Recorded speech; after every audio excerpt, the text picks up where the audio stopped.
안녕하세요. 안녕하세요. 네. 예, 오늘 11번째 시간, 계속 회차 늘어나는데 여러분들 글쓰기에 많이 도움이 되시는지 잘 모르겠네요. 오늘 시간은 저희 지난 시간에 이제 문체 반전이었다면 이번에는 이제 문체 반전이라는 게 다시 간략하게 설명드리면 네. 반전을 꾀하는 그러니까 슬픈 이야기를 웃기게 써보는 그런 의미에서 문체 반전이라고 제가 제목을 달아봤는데 네. 오늘 시간은 자기 문장을 예전에 이태준이라고 하는 소설가가 썼던 책 제목이 문장 강화가 있거든요. 그 제목처럼 자기 문장을 어떻게 인상적인 문장들을 어떻게 만들 것인가 그거에 대해서 좀 얘기를 나눠보려고요. 그럼 이 말이네요. 우리가 책을 딱 봤을 때 네. 기억에 남는 구절, 그죠? 기억에 남는 단락 네. 이런 걸 얘기를 하는 거죠. 그렇죠. 기억에 남는 단락, 기억에 남는 구절, 대목들을 좀 예를 들어서 보여드리고 그것이 나중에 자신이 글쓰기를 할 때 네. 과감하게 그 부분들을 패러디하거나 모방해서 써보시라. 그래서 인상적인 문장들을 좀 몇 개 좀 같이 읽어보고 네. 얘기를 나눠보려고요. 네. 첫 번째로 고종석 씨가 홍세화 생각이라고 하는 글을 썼어요. 칼럼을 신문에 예전에 한국일보 연재했던 한국일보 썼던 칼럼 중에 하나인데 홍세화라고 하는 혹시 홍세화 씨 아시나요? 아니요, 잘 모르겠네요. 나는 파리의 택시 운전사라고 거의 한 20여 년 전에 책을 내셔가지고 네. 그 이후로 굉장히 유명한 문필가 내지는 글쟁이가 되셨죠.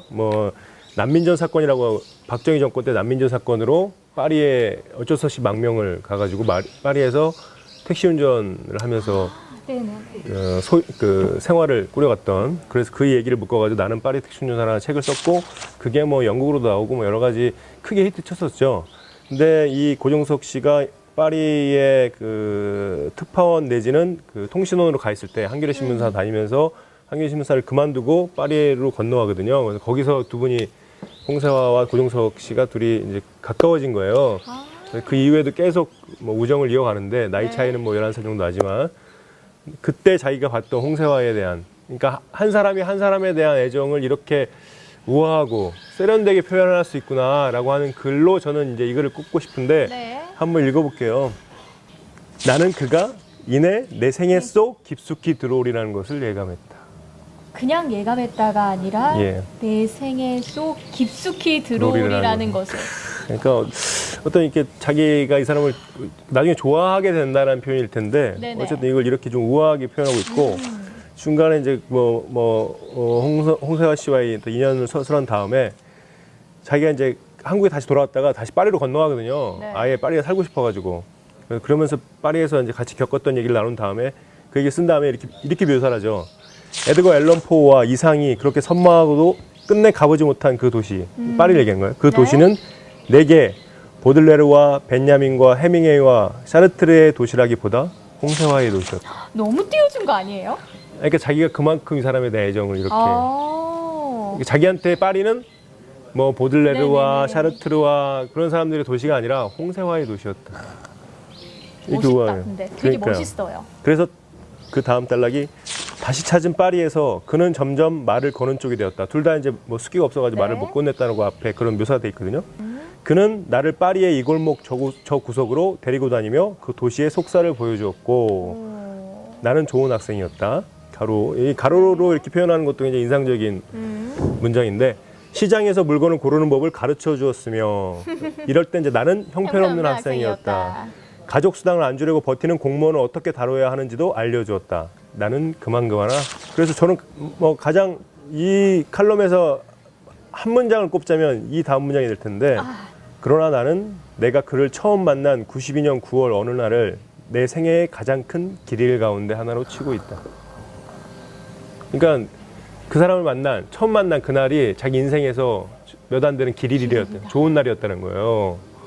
이걸 이렇게 좀 우아하게 연인을 만났을 때라든지 그죠. 평생을 함께할 동반자를 만났을 때 이렇게 쓰는 표현인데 조금 이런 표현을 많이 그죠. 쓰는데 그만큼 이 사람에 대한 애정이 굉장히 컸다라는 거를 딱 한 문장으로 네. 압축을 시켜서 딱 보여주네요. 그래서 조금 글의 말미에 좀 보면 네네.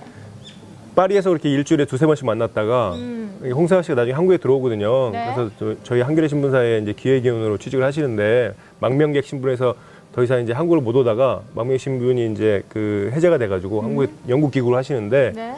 그때 이제 되레 파리에서는 일주일에 세 번씩 만났는데 서울에서 같이 들어오고 나서는 한 달에 한 번 만나기도 어렵다. 정말요? 예, 바빠가지고 홍세화 선생 바쁘고 자기도 뭐 일이 있죠. 어쨌든 항상 연락을 하면 홍세화 선생은 글을 쓰고 있거나 아니면 강연을 하고 있거나 아니면 집회에 나가고 있거나 아니면 뭐 그 모든 일들을 감당하지 못해 끙끙 앓고 있거나 뭐 이렇게 해서 못 만나고 지낸다. 그러면서도 마지막 문제가 뭐였냐면 네. 앞으로 홍 선생과 자기가 홍 선생이 자기한테 더 많은 연락을 해주기 바란다. 단 일 빼고 놀 때라고 하면서 이제 글을 마무리 짓고 굉장히 귀여운 부분인데 저 이거 나중에 진짜 제가 평생 만날 동반자가 생긴다면 저 이렇게 글을 써서 진짜 편지로 써서 그러니까요. 줘보고 싶다라는 생각이 굉장히 많이 그러니까 들어요. 나는 그가 이내 내 생에 속 깊숙이 들어오라는 것을 예감했다. 이런 문장을 여러분들이 나는 자기가 예, 내 연서에 삶에 깊숙이 들어올 것을 예감했다. 그렇게 연애 편지에서 활용하시면 될 것 같고 와 너무 좋다 이거. 예를 들면 그분이 뭐 서울 분이라면 서울은 그의 도시였다. 이런 것도 과감하게 오. 다음에 같이 읽어볼 글도 비슷한 겁니다. 그러니까 글 속에서 자기의 애정을 약간 조금씩 이게 흘리고 있어요. 네. 김현 90년대에 돌아가신 문학평론가, 한국 문학평론가에 어떻게 보면 가장 큰 영향을 끼쳤던 분이라고 할 수 있죠. 문학평론가 김현에 대해서 후배 문학평론가인 이명원 씨가 쓴 글이거든요. 네. 그 중에 한 대목을 보면 이제 어떤 맥락인지 아실 거예요. 이렇게 글 속에 자기의 어떤 진실한 얘기를 점점이 박아놨다는 게. 네. 하지만 나는 비평가 김현보다는 에세이스트 김현이 더 마음에 든다. 나는 그가 과감하게 한 시인의 시세계를 명명할 때보다 나는 독실한 기독교 집안에서 태어났다. 그래서 술을 늦게 배웠다. 하는 낮은 고백의 울림이 더 따뜻하게 느껴진다. 나도 그랬기 때문이다. 또 다른 산문, 라면 문화 생각에는 라면은 내가 좋아하는 음식이다. 밥맛이 없을 때 또는 입이 심심할 때 나는 라면을 끓여 먹는다. 라는 평이한 문장이 있다. 이 문장을 처음 읽었을 당시의 내 감상은 이랬다. 천하의 김현 선생도 라면을 좋아하다니 나랑 똑같네. 하는 유치한 동일시였는데 그게 의외로 뿌듯했다. 본인도 이렇게 얘기해놓고서 사소한 고백을 글에 담고 있는 거예요. 그래서 산문지 두꺼운 삶과 얇은 삶을 지금도 간혹 읽는다. 나는 평론가란 좋은 에세이스트여야 한다고 생각한다. 김현은 그것을 아주 잘 보여주는데 아쉬운 것은 육성은 없고 문체만 흉내내는 비평가들이 오늘 꽤 있어 보인다는 점이다. 김현의 두꺼운 삶과 얇은 삶이 내 인생을 뒤흔든 책은 아니다. 그러나 내 젊음의 중요한 변곡점을 통과할 때 이 책이 내 곁에 있었다. 그 책을 항상 내가 끼고 살았다는 건 아니지만 중요한 삶의 변곡점을 통과할 때 그 책이 내게 있었다라고 하는 건 굉장히 애정, 그 책에 대한 애정을 피력하고 있는 거죠. 이 마지막 문장도 괜찮아요. 1992년 6월 26일에 광화문에 있는 한 대형 서점에서 그것을 한노라는 메모가 적혀 있다. 책을 산 후 나는 지금은 사라진 피막골의 한 분식점에서 라면을 먹었을 것이다. 이 책에 이제 아까 말했던 라면 생각이라고 하는 글이 쓰여있기 때문에 자기는 그걸 보고서 라면을 먹었을 것이다라고 하는 게 이제 이 마지막 문장도 김현에 대한 어떤 자기의 약간의 애정을 이제 돌려서 표현하고 있는 문장인 거죠. 그래서 여러분들이 이런 인상적인 문장이라는 게 뭐 대단하게 엄청나게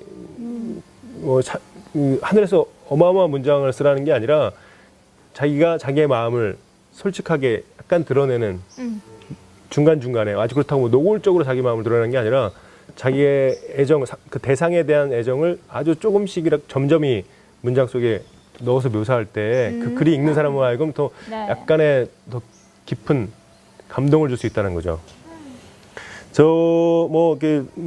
유명하신 분들 많이 있는데 제가 쓴 글도 한번 여기서 한번 볼까요? 제가 항상 여러분들 마지막에 소개를 해주시네요. 제가 웃기고 깨방정 뜨는 것만 잘 쓴다고 생각하시는데 저도 이렇게 우아한 글쓰기 네네. 저도 가능하다라고 하는 점을 좀 제가 강력하게 필요로 하고 싶네요. 그럼요. 그러니까 저희를 이렇게 가르치시고 계시겠죠?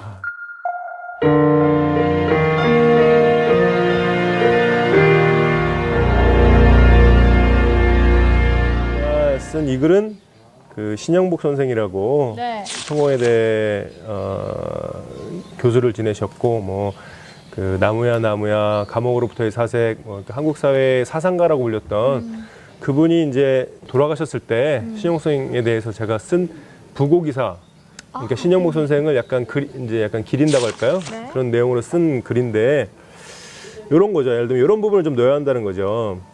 이른바 간첩 활동을 했다고 하는 시기에도 그때가 이제 그 통역당 사건이거든요.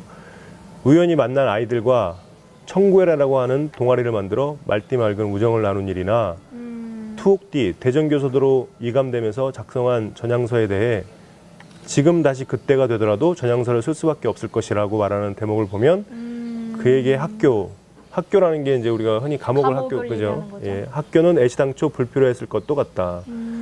강팍한 이데올로그가 되기에 그는 너무 순했고 차가운 사회각도로 남기에 그는 너무 뜨거웠다. 그러니까 약간의 이제 제가 신영복 선생에 대한 어떤 뭐 존경 이런 마음을 이제 이렇게 돌려가면서 표현을 한 건데 청구회라고 하는 거는 여러분들 이제 구글에서 검색해 보시면 나와요. 청구회 추억이라고 신영복 청구회 추억. 그래서 나중에 한번 뭐 제가 그 여기 자료로도 같이 띄워놓겠습니다. 예, 네, 뭐 여기.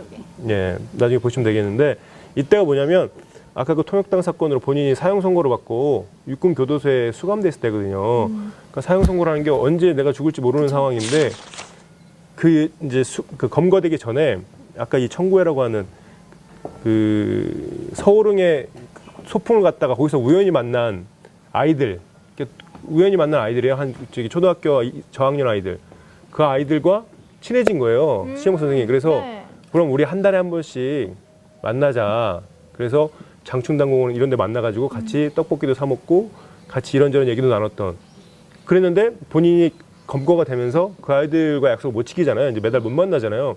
근데 그 아이들은 계속 신영복 선생을 만나려고 거기로 온 거예요.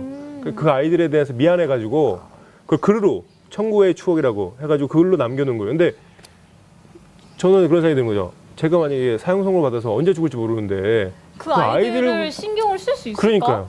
근데 거기서 그 아이들을 신경 모르는데? 써가지고 자기가 그 약속을 못 지켜서 그 아이들에게 너무 미안하다라고 하는 글을 쓴 그분의 정신 상태가 저는 너무 대단하다고 생각이 들고 여러분들 대단하시다. 그 책 한번 읽어보시면 네. 약간 굉장히 감동적이에요. 굉장히 울컥하실 수 있는데 꼭 한번 읽어보시기를 바라겠습니다. 제가 쓴 글 또 하나만 어떤 인상적인 문장에서 박완서 선생이 돌아가시고 나서 박완서 선생의 미발표된 에세이 산문들을 모아서 책을 냈거든요. 네. 그 책에 대한 리뷰 기사를 제가 쓴 건데 작가로서의 자존심과 엄격성을 신주단지 모시듯 지키고 살아온 까닭에 꼬장꼬장한 선생이 우리네와 다르지 않다는 것을 확인하는 일은 더욱 반갑다. 뭐든지 잘 퍼주었던 박경리 선생에게 조선간장으로 삭힌 풋고추를 더 달라고 했다가 토지문학관에 들어와 있는 후배 본인들 먹여야 한다고 면박을 당하자 달라면 다 주실 줄 알았는데 너무 기가 막혔다 네. 라고 말하는 일이나 피천드 선생이 자신을 특별히 좋아하셨다고 믿는다며 박애보다 편애를 좋아한다고 말할 때 선생은 소녀 같다. 또 잔혹한 한국전쟁에서 죽지 않고 기적처럼 살아남았다고 해서 죽은 피부치들 목까지 좋은 일을 많이 하고 살아야지 하는 기특한 생각 같은 건 해본 적이 한 번도 없다며 그 끔찍한 기억과 더불어 사는 것만도 지겹다고 할 때 솔직히 저는 그 약간 그 솔직함에 진짜. 반했다는 거죠. 왜냐하면 글을 쓰면서 될 수 있으면 있어 보이는 얘기 맞아요. 남들이 보면 훌륭하다고 생각할 수 있는 얘기를 쓰기 쉬운데 그런 것보다는 솔직하게 그래서 그 솔직함이 되레 더 큰 매력이거든요. 그래서 여러분들도 물론 이 솔직한 것도 중요하고 또 하나는 어떤 대상에 대해서 글을 쓰실 때 그 대상에 대한 애정을 조금씩 살짝 녹여 쓰시라라는 거죠. 그래서 지금까지 읽은 이 글들의 공통점을 보자면 네. 그러니까 뭐 해학적으로 쓰여진 글이라는 거예요. 해학과 풍자의 차이를 혹시 아시나요? 굉장히 한 끗 차이 아닌가요? 저희 이제 밑에 설명으로 달아주실 텐데 네네. 풍자는 약간 대상을 비판하는 그래서 작가가 생각하는 바를 알리기 위해서 대상을 비판하는 거라면 해학은 대상을 약간 정답고 우스꽝스러운 대상으로 묘사하는 그런 이제 그 차이가 있다는 거죠. 상대방에 대한 비판의 의도가 있느냐 아니면 상대방에 대해서 애정을 갖고 있느냐 차이로 풍자와 해악이 나뉜다는 거예요. 요거 그 예를 드는 게 흥부전 진짜 딱이네요. 그죠? 뭐 예를 들면 흥부전에서 놀부가 풍자의 대상이라면 네. 흥부는 해악의 해악의 대상이라는 거죠. 대상. 일종의 좀 짠하기도 하고 공감 가기도 하고 지금 보면 김연에 대해서 썼던 글이나 고종석 씨가 뭐 홍사화 선생에 대해서 쓴 글이나 제가 박완 선생에 대해서 쓴 글이나 이 해학적 글쓰기 상대방에 대한 애정을 담아서 쓰는 풍자보다는 우리가 뭐 풍자에서 뭐 쓸 수도 있어요. 제가 뭐 용식이 예전에 썼듯이 물론 용식이도 물론 애정을 담아서 해야긴 뭔가 하지만 용식 아 오랜만에 또 나오니까 반갑네. 용식 예. 용식이는 풍자와 해악이 정말 적절하게 딱 들어간. 해악이라고 하죠. 예, 그래서 애정이 그럴까요? 있는 걸로 예. 그래서 어쨌든 여러분도 대상에 대해서 약간 정을 담아가지고 우스갯소리를 섞어 쓰시면 그게 해악이 된다라는 거고요. 네. 그래서 이 결론으로 말씀드리자면 인상적인 문장, 여러분들이 인상적인 문장을 갑자기 어느 날 갑자기 하루아침에 뚝 쓸 수는 없어요. 맞아요. 그러니까 우리가 같이 지금 읽었던 좋은 글들 그걸 보시고 본인이 이제 뭐 매번 말씀드리잖아요. 갈무리를 해두시고 나중에 그 비슷하게 어떤 누구를 묘사할 일이 있다면 그걸 가져와서 가감에 쓰시면 될 테고 그럼 결국은 그렇게 써보는 훈련이 자기 글쓰기를 계속 성장시킨다라고 하는 점을 오늘 마지막 결론으로 내고 네. 문장 강화의 시간을 마치도록 하겠습니다.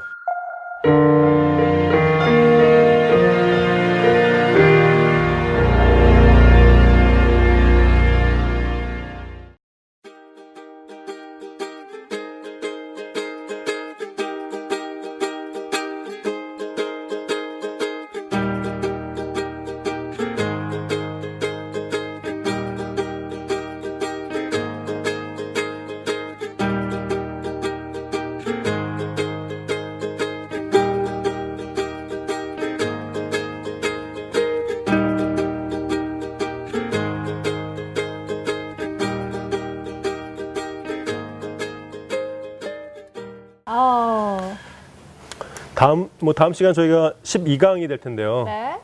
12강에서는 통찰력 있는 글쓰기, 통찰력 있는 글쓰기. 인사이트를 어떻게 줄 것인가 글쓰기에서 글이 재미도 있어야 되고 의미도 있어야 되니까 네. 지금까지 뭐 일종의 재미의 부분에서 얘기를 나눴다면 이 의미 어떻게 내 의미를 글을 읽고 나서 읽고 나서 뭔가 이 사람한테 남겨줘야지라고 하는 부분 어떻게 할 것인가를 다음 시간에 좀 나눠보겠습니다.